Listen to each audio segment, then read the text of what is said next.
Hari ini adalah hari yang kita semua tahu, hari Paskah. Apakah yang spesialnya? Seperti itu ya. Hari ini apakah yang membuat kita merasa berada di dalam Tuhan Yesus Kristus?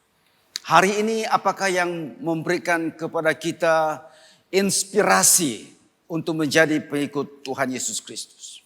Satu perkara kita mau lihat hari ini adalah kita melihat satu pribadi. Bagaimana pribadi ini mendekati peristiwa Paskah itu. Khususnya kita melihat kepada Maria. Kepada semua wanita kita yang hari ini ada di sini. Ini adalah satu penghormatan bagi kaum Hawa. Karena kamu akan dapati bahwa Yesus menggunakan seorang wanita yang digunakannya untuk mengkabarkan kebangkitannya ini kepada murid-muridnya. Kita akan melihat itu dengan lebih dekat sebentar lagi. Tapi mari kita telusuri apa yang berlaku pada hari Paskah. Tuhan Yesus telah mengatakan bahwa anak manusia akan diserahkan kepada tangan orang yang jahat. Dia akan ditangkap dan dia akan dibunuh sampai mati. Dia akan dikuburkan. Tetapi pada hari yang ketiga dia akan bangkit semula, kata Tuhan Yesus Kristus. Dan pada waktu ini, pada awal hari Minggu ini, Maria teringat tentang apakah yang telah dikatakan oleh Tuhan Yesus Kristus. Dikatakan di dalam ayat yang pertama di sini.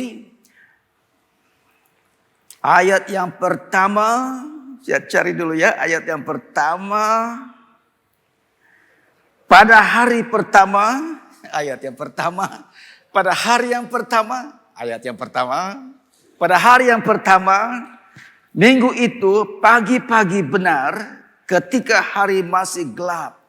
Pergilah Maria Magdalena ke kubur itu dan ia melihat bahwa batu itu telah diambil dari kubur. Yesus mengatakan pada hari yang ketiga aku akan bangkit semula. Hari ini adalah hari yang ketiga dan awal minggu itu pagi-pagi benar subuh lagi Maria teringat Yesus dikuburkan di tempat ini. Aku harus pergi untuk melihat apakah yang telah terjadi. Tetapi apa yang terjadi di sini saudara adalah Maria datang ke kubur itu. Dikatakan di sini dengan perasaannya yang sedih. Kemudian bila dia dapati bahwa kuburan itu telah kosong, dia kembali kepada para murid yang lain. Dan dia memberitahu kubur itu sudah kosong. Lalu Petrus dan Yohanes pergi melihat kubur itu. Lihat di sini ya. Ini bukan melihat kepada laki-laki bagaimana dan sebagainya, tapi lihat apa yang mereka lakukan. Mereka datang ke kubur itu, masuk ke dalamnya. Oh ya benar, kata mereka. Lalu apa mereka buat? Mereka pulang. Itu saja. Mereka lihat, oh ya benar. Oke, selesai, kita pulang. Bila mereka diperhadapkan dengan kebangkitan itu, mereka seolah-olah mengatakan, oh ya memang benar. Percaya. Tapi pulang. Kalaulah naratif cerita itu berhenti di sana, barangkali kita tidak merasakan kemenangan yang sebenarnya. Tetapi di sini dikatakan Maria tinggal di sana. Ayat yang ke-11. Saya cari dulu ya ayat ke-11. Tetapi Maria berdiri dekat kubur itu dan menangis. Dan disinilah mulainya kita melihat tema kita hari ini. Dari rasa duka kepada rasa gembira. Daripada kedukaan kepada kemuliaan. Dan ini adalah perjalanan kita semua. Dan ini adalah perkara-perkara yang saya mau kongsikan pada hari ini. Kita sebagai orang Kristen bila kita berhadapan dengan Paskah, apakah perkara yang kita boleh belajar? Hari ini saya mau kongsikan 3 perkara. Yang pertama itu adalah kedukaan di kalangan kita yang barangkali punya banyak kesedihan dan sebagainya. Yang kedua, Maria melihat di sana bila dia bertemu dengan Tuhan Yesus ada kemenangannya, ada sukacitanya. Yang ketiga, Maria di sana bertemu dengan Tuhan Yesus dan dia dipanggil untuk menjadi wakil kepada pemberitaan itu. Saya harap dengan cara begini kita boleh melihat, memperhatikan, menghargai bagaimana masing-masing kita melihat Paskah itu sendiri. Ada satu cerita yang mengatakan pada hari Paskah itu ada satu permainan di antara kanak-kanak mencari telur-telur hiasan yang dihias dan diwarnai dengan warna-warna emas. Diletakkan di tempat-tempat tersembunyi di kawasan gereja. Dan mereka mesti mencari telur-telur ini. Telur-telur Paskah ini. Jangan kamu pikir telur-telur yang lain. Ini adalah telur-telur Paskah. Sebab kalau kamu pikir yang telur-telur yang lain, hilang makna semuanya ini. Telur Paskah. Ayam khususnya. Jadi ini adalah telur apa? Telur ayam. Jangan pikir telur yang lain. Jadi ada satu kanak-kanak dia cari telur yang tersembunyi ini. Dan pastor itu sengaja meletakkan telur yang paling istimewa di satu sudut. Dan dia berdiri di belakang sudut ini. Dia sendiri tersembunyi. Anak yang pintar ini dapat cari telur itu. Dan dia mau genggam telur itu. Tetapi sebelum dia dapat pegang telur itu. Telur ayam ya. Pastor itu tegah dia. Tunggu katanya. Jangan pegang dulu. Kenapa anak itu mengatakan? Sebab telur yang kamu cari itu hanya telur sahaja. Saya mau kamu mencari makna telur yang sebenar katanya. Telur ya, telur. T-E-L-O-R, telur. Aku nampak kamu ada senyum-senyum kamu ini. Senyum karena bahagia hari Paskah. Haleluya, itu maksudnya. Beri kemuliaan kepada Tuhan. Ya. Kalaulah seandainya kamu tersimpang pikiran, jangan layan pikiran itu. Tidak bagus. Tidak sampai penyampaianku. Yang laki-laki, perempuan anak kecil tidak paham maksud saya ini. Selamat kamu. Ya. Kita kembali ya. So pastor ini kata, kamu mencari telur. Tapi tahukah kamu tentang telur yang sebenarnya? Apa maksud di sebalik permainan ini katanya. Dan dengan kata yang bijak dari pastor ini, anak itu berubah pikirannya. Berubah pendiriannya, berubah pemikirannya tentang semua permainan ini. Suatu hari dikatakan saudara anak ini membesar. Dia tidak lupa pengajaran pastor itu. Tentang maksud Paskah yang sebenarnya. The power of speaking. Ini adalah kuasa bila kita memberitakan sesuatu yang benar. Anak ini membesar dengan pengertian yang sebenarnya. Bagi kita yang ada anak-anak kecil, mari kita belajar dari pastor ini. Menggunakan perkara-perkara yang setiap hari orang tahu. Tetapi di sebaliknya itu ada mana tersembunyi yang lebih tinggi nilainya. Yesus Kristus. Itu Paskah, cerita Paskah tentang anak-anak. Selepas ini sudah tentunya kita akan menerima telur sebiji setiap orang. Susah aku sebut telur ini. Mana tahu ada di antara kamu yang sengaja mau menyimpang. Telur.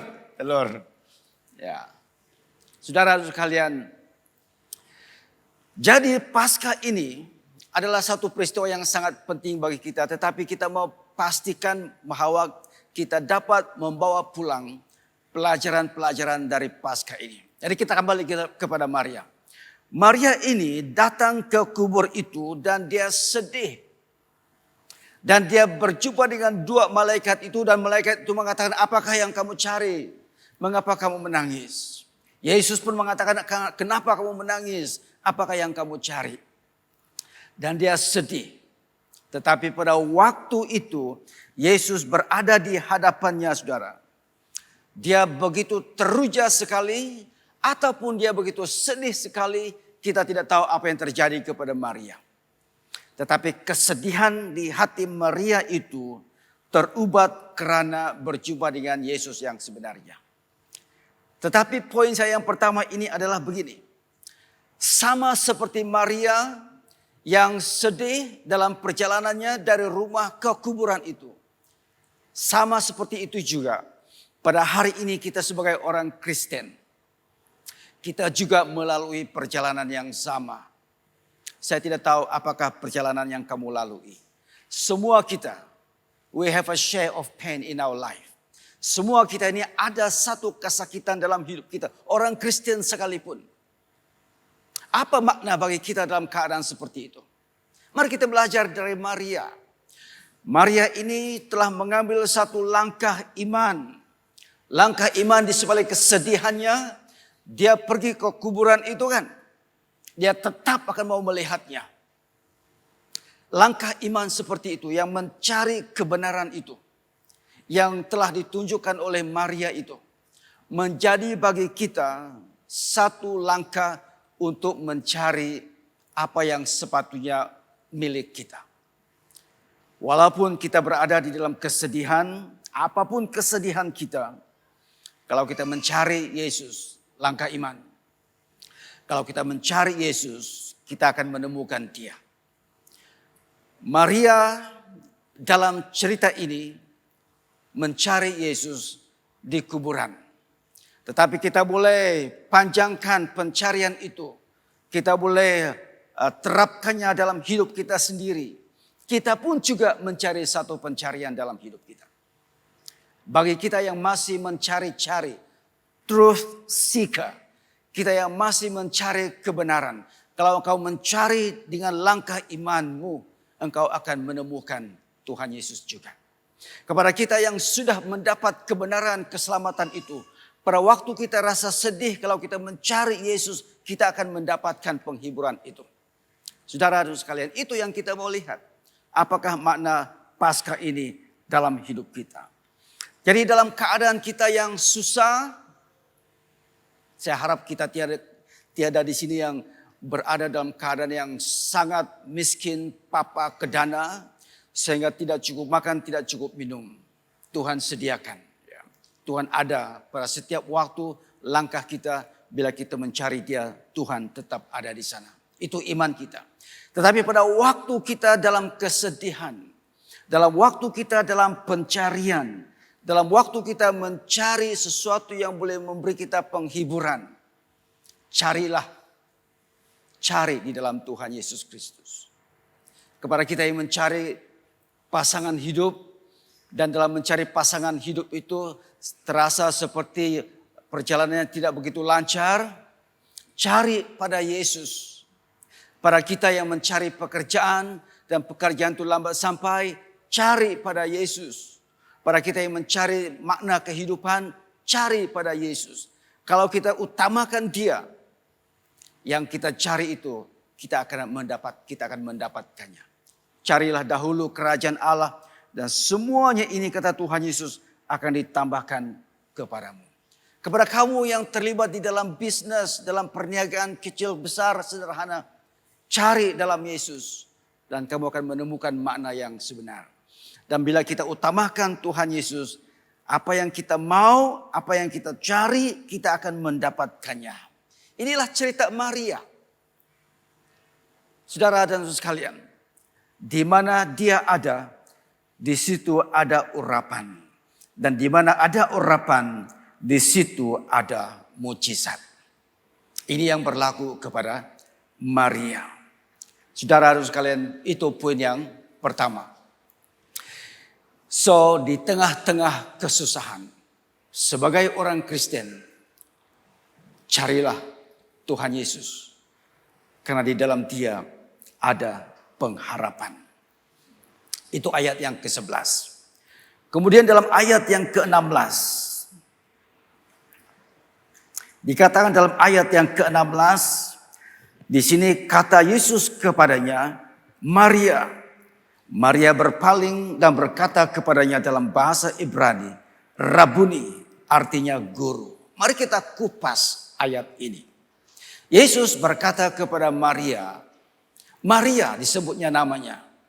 Dan pada waktu itu Maria membalas dia dengan mengatakan Rabuni, guru. Apa yang telah terjadi? Tadinya itu Maria sangat sedih. Dia bertemu dengan malaikat-malaikat itu, dia sedih. Dia bertemu dengan Tuhan Yesus pada awalnya, dia sedih. Bahkan dia berpikir bahwa Yesus itu adalah penjaga kuburan itu. Dan dia tanya, Yesus, kemanakah kamu letakkan jenazah itu? Karena aku mau membawanya. Sedih. Itu air mata kesedihan. Sekarang ini lain. Saya rasa Maria bila dia sedar, bila dibuka mindanya, bila dibuka pikirannya, bila dibuka kesadarannya bahwa ini adalah Yesus yang bangkit daripada kematian, dia gembira. Dan dia boleh menyebut Yesus sebagai gurunya. Kepada kita yang gembirakah atau sedih, air mata tetap keluar. Saya tidak tahulah sama kamu lah kan. Yang sedih tetap air mata keluar. Kalau gembira pun tetap air mata keluar. Air mata yang kamu ada sekarang. Air mata yang bagaimana? Di hari Paskah ini. Adakah air matamu masih air mata yang sedih, kesedihan, kedukaan? Atau adakah air matamu air mata yang sukacita, penuh gembira? Penting untuk kita lihat di hari Paskah seperti ini. Jadi kembali kepada Maria, saudara. Yesus menyebut namanya. Maria berpikir, siapakah orang ini yang berada di hadapanku ini? Dan dia kata, kalaulah engkau yang mencuri jenazah itu, kalaulah engkau yang membawa jenazah itu, sebab dia tidak kenal Yesus pada waktu itu, pada mulanya, beritahu saya sajalah di mana. Itu saja yang saya mau. Tetapi bila Yesus sebut, panggil namanya, dia sebut, berubah pikirannya, ya Rabuni, ya Guru. Saudara sekalian, berubah dari kesedihan kepada kegembiraan ataupun kemuliaan. Itu yang terjadi. So sekarang, mari kita kupas peristiwa itu. Berapa ramaikah di antara kita, saudara, yang berhadapan dengan Allah kita, yang kita mengatakan kita adalah orang Kristen, tetapi sampai sekarang kita belum pun mengenalnya secara pribadi. Tapi Tuhan senantiasa memanggil kita, senantiasa memanggil nama kita, dan minda kita tidak pernah terbuka. Pikiran kita tidak pernah terbuka kepada Dia. Kita mau satu waktu ketika dan kiranya Paskah tahun inilah yang membuka pikiran kita. Bahwa Tuhan memanggil kita. Bahwa Tuhan mau memakai kita. Bila Dia panggil kamu, jangan keraskan hatimu. Firman Tuhan mengatakan bahwa kalau engkau pada hari ini engkau mendengar suara Tuhan, jangan keraskan hatimu. Ini cabaran bagi kita untuk Paskah. Supaya kita terlibat dalam misinya Allah. Kemudian kita akan lihat bagaimana Maria ini terlibat dalam misi Allah. Poin ketiga itu. Tuhan memanggil setiap kita sadar atau tidak. Dia mau kita bersama-sama dalam rancangan keselamatan ini. Itu satu level. Yang satu level lagi. Tuhan itu ada di mana-mana. Menolong kita dalam waktu kita susah. Yang pentingnya ialah kita dapat mendengar suara Tuhan. Mungkin kamu tidak mendengar suara Tuhan seperti suara saya sekarang ini. Yang berkumandang dengan manis dan melegakan. Harap-haraplah. Mungkin kamu tidak mendengar suaranya yang berkumandang boleh didengar di telinga. Tapi Tuhan boleh bercakap kepada kamu melalui hamba-hamba Tuhan yang lain. Tuhan boleh bercakap kepada kamu melalui kawan-kawan yang imannya lebih tinggi. Kepada orang-orang yang imannya lebih kuat. Kepada nasihat-nasihat orang yang beriman. Tuhan boleh bercakap melalui mereka kepada kamu. Yang penting mari kita dengar suara Tuhan. Kepada kita yang mengeluh karena Tuhan tidak pernah tolong kita. Hati-hati, Tuhan ada menolong kita barangkali. Kita yang tidak mengenal suara Tuhan menolong kita. Teringat saya satu cerita yang saya dengar berpuluh tahun yang lampau. Tentang pertolongan Tuhan dengan cara yang tidak pernah kita pikirkan. Suatu hari La Nina mengancam. La Nina ini bukan orang. Lawan La Nina ini adalah El Nino. El Nino kan sekarang ini. Kemarau. La Nina banjir. Jadi suatu hari La Nina mengamuk.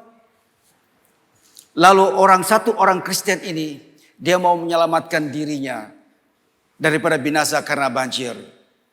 Lalu dia naik atas bumbung rumahnya. Dan dia berdoa. Tuhan, aku ini kan percaya sama kau. Tolong selamatkan aku, ya Tuhan. Dan aku berjanji akan mengikuti engkau selama-lamanya. Kalau engkau tolong aku kali ini.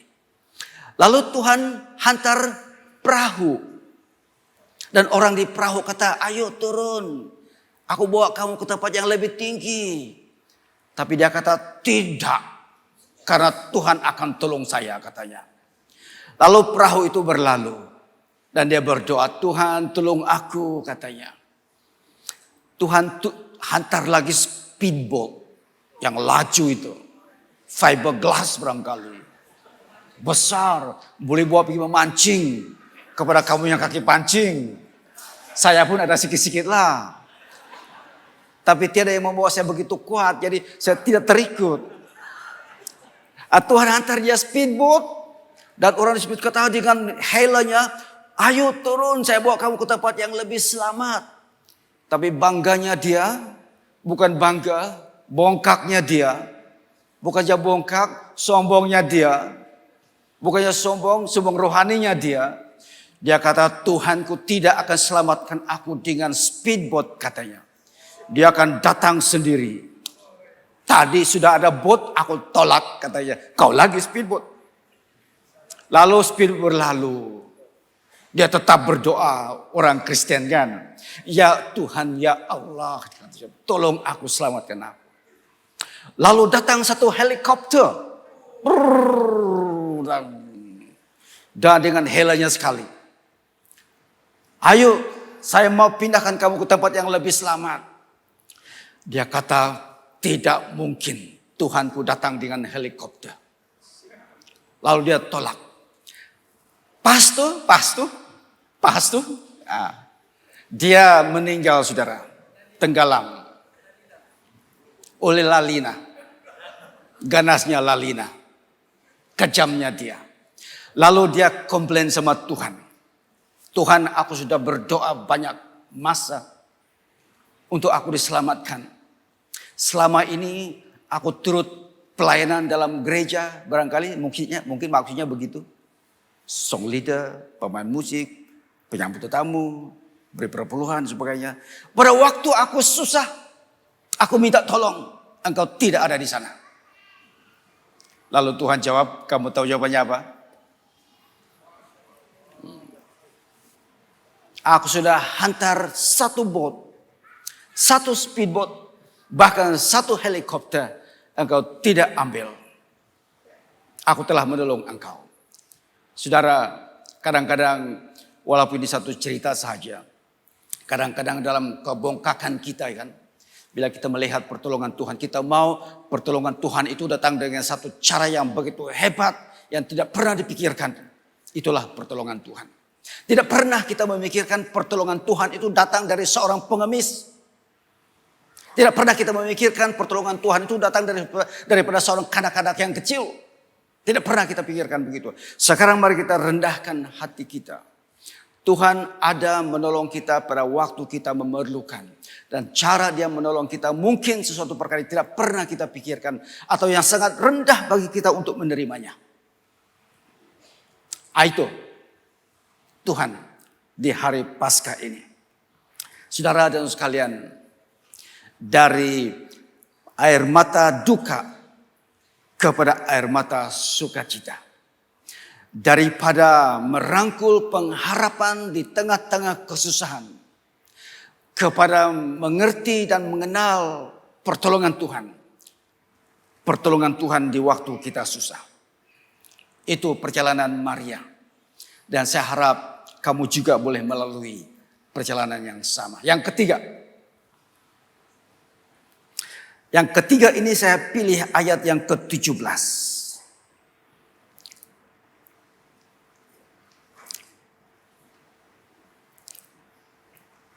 Ayat yang ke-17 di sini saya bacakan. Kata Yesus kepadanya, "Janganlah engkau memegang aku, sebab aku belum pergi kepada Bapa, tetapi pergilah kepada saudara-saudaraku dan katakanlah kepada mereka bahwa sekarang aku akan pergi kepada Bapakku dan Bapakmu, kepada Allahku dan Allahmu." Panjang ayatnya, banyak perkataannya, banyak makna di dalamnya, berlapis-lapis pengertiannya. Saya hanya mau fokus kepada kata-kata Tuhan Yesus yang mengatakan, "Pergilah kepada saudara-saudaraku dan katakanlah kepada mereka, aku akan pergi ke Bapakku." Artinya aku sudah bangkit. Apakah kepentingannya bahagian ini? Sebab saya mengatakan kita melihat Maria.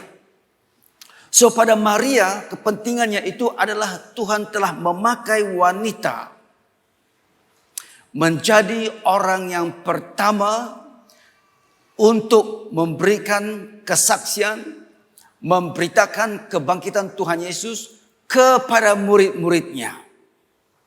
Adakah Petrus dan Yohanes tidak melakukannya? Mungkin ada, tidak dinyatakan. Adakah Petrus dan Yohanes di kalangan saudara-saudara Yesus? Mungkin juga tidak dinyatakan. Tetapi yang khasnya dinyatakan di sini adalah Yesus berkata kepada Maria, "Pergilah kepada mereka." Menjadikan Maria ini orang pertama menjadi saksi kepada kebangkitan Tuhan Yesus Kristus. Apa kepentingannya? Kepentingannya saudara adalah bahwa satu, Maria ini adalah seorang wanita. Dan seorang wanita pada zamannya Yesus itu adalah seorang tokoh yang kesaksiannya tidak perlu diambil kira karena dia seorang wanita. Murid-muridnya mungkin tidak akan menerima kesaksian Maria karena dia seorang wanita. Zaman sekarang mungkin berbeza lah kan. Sekarang wanita sama rata dan sebagainya. Apa yang wanita katakan sama dengan apa yang dikatakan oleh seorang laki-laki. Pada zaman itu tidak. Orang-orang yang di sisi masyarakat dalam budayanya. Orang-orang yang tidak dipandang tinggi oleh masyarakatnya. Orang-orang yang dikatakan kecil dalam strata masyarakat. Yesus telah menggunakan orang-orang yang seperti itu. Seorang wanita. Saudara dan sekalian, bagi kita yang memikir kita tidak penting dalam masyarakat, Tuhan boleh pakai kita mengubah dunia kita. Kepada kita yang memikirkan bahwa aku tidak ada apa-apa untuk ditonjolkan, orang boleh memakai orang-orang yang seperti itu. Mengubah dunia sekeliling kita. Para kita yang memikirkan bahwa aku tidak punya apa-apa untuk menjadi satu alat bagi kerajaan Allah. Mungkin engkaulah yang dipakai oleh Tuhan juga. Tetapi bagi wanita, terberkatilah kamu. Karena golongan kamu adalah golongan pertama dipakai oleh Tuhan. Memberitakan kebangkitannya kepada murid-muridnya. Ada amin saudara? Saya membaca satu buku tentang seorang hamba Tuhan di Korea Selatan. Dia punya gereja yang sangat besar, Yonggi-cho. Dalam permulaan pelayanannya saudara, siapakah yang menyokong dia? Mentuanya, istrinya dan beberapa wanita saja. Tetapi pada hari ini bila kamu pergi ke tempat itu, Yoedo itu di Korea Selatan. Itu gereja sangat besar. Sesuatu yang sangat besar dimulai dengan bilangan yang kecil. Dan yang bilangan yang kecil itu adalah dari golongan wanita. Potensi wanita di dalam kerajaan Allah sangat besar dipakai oleh Tuhan. So saya mau gunakan Maria ini dan para wanita di tengah-tengah kita ini. Engkau boleh memacu satu kemajuan keberangkatan dan juga satu kemajuan di dalam gereja kita. Tuhan boleh pakai kamu. Bila Tuhan panggil kamu, jangan keraskan hatimu. Karena Tuhan mau memakai kamu. Kepada yang laki-laki, sudah tentunya lah kita bersama-sama. Di dalam perahu kita bersama, dalam gereja ini kita bersama memajukan gereja kita. Kita mau supaya gereja kita ini bertambah. Bukan hanya daripada kekokohan semangat iman kita. Bertambah juga dari sudut bilangan kita. Saya mau galakkan cabar wanita mainkan peranan itu. Mengambil satu peranan yang lebih lagi. Membawa semua orang masuk ke dalam gereja kita. Dan orang akan datang berduyun-duyun ke tempat ini. Wanita penerajunya. Dan orang akan datang di sini setiap minggu. Tahu bahwa di tempat ini tidak ada tempat letak kereta yang cukup. Dia tahu itu. Tapi dia pilih gereja St. Michael. Karena kamu. Karena kamu. Dia tahu tempat ibadah di sini tidak cukup. Dia pilih juga di tempat ini. Dan dalam rancangannya Tuhan kita percaya. Pada waktunya Tuhan. Kita akan dapat satu kompleks bangunan yang boleh memuatkan 400 buah kereta. Puji Tuhan. Saya mau gunakan iste ini untuk mempromosikan kepada kita. Suatu hari nanti pada waktunya Tuhan. Kita akan ada satu bangunan di mana ia boleh memuatkan 1.200 orang di satu tempat beribadah kepada Tuhan. Saya mau gunakan Paskah ini untuk mempromosikan proyek ini. Di waktunya Tuhan, orang akan berduyun-duyun ke gereja St. Michael. Dan mereka akan tanya, di mana letaknya kereta mereka ya? Mereka akan tanya, di mana tempat mereka beribadah ya? Dan kita akan tunjukkan di sebelah kanan saya di sana Singapura. Lihatlah di sana, itulah bangunannya. Ada nampak? Ada nampak? Piramli bilang, ada nampak? Siapa tidak nampak? Dia bilang Piramli. Ya. Lalu kawan-kawan yang lain kata, walaupun tidak nampak. Oh ya nampak katanya. Kalau kamu tidak tahu cerita Piramli, saya tahulah berapa umur kamu. Dan kamu tahulah berapa umurku. Saudara-saudara sekalian. Baik, kita kembali kepada message ini. Jadi saudara dan sekalian, inilah dia air mata duka cita bertukar menjadi air mata sukacita karena Yesus yang bangkit dari kematian. Bagi kita, respon kita adalah selayaknya meneruskan perjuangan ini. Terus kita melayani Tuhan sampai ujung nafas kita. Bagi kita sebagai orang-orang Kristen di tempat ini, dalam respon kita kepada Paskah ini, ayo kita terus terlibat dalam pelayanan. Sampai ke masa tua kita, tidak rugi kita. Sumbangkan tenaga kita demi untuk kebaikan orang lain. Kalau rambutmu menjadi putih sekalipun tidak apa-apa. Karena Tuhan tidak memakai rambutmu, engkau memakai tenagamu untuk melayani Tuhan. Ada amin saudara? Mari kita semua berdiri. Mari kita laungkan semangat kita ini melayani Tuhan. Karena Tuhan yang hidup itu telah memberikan kepada kita kekuatan yang baru. Kita terbang tinggi takkan lelah. Kita berlari pun jauh, kita akan menjadi penat. Karena Allah kita ada bersama kita. Kita memuji Tuhan karena kebaikan kebangkitannya ini kepada kita. Jiwaku sungguh merindukanmu. Hatiku haus padamu. Ku mau selalu tinggal di dalammu, menikmati kebaikanmu. Yesus, Kau yang ku cinta, selamanya Kau ku cinta, sampai akhir nafas hidupku. Yesus, Kau kekasih jiwaku. Hari berganti, hari berganti, tahun pun berlalu, sampai menggunting rambutku, melayanimu seumur hidupku, sampai ku kembali padamu. Yesus, Kau yang ku cinta, selamanya Kau ku cinta,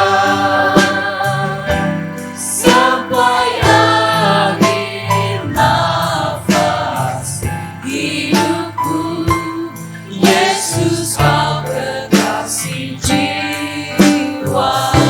Mari dengan sepenuh hati kita katakan, Kau yang ku cinta,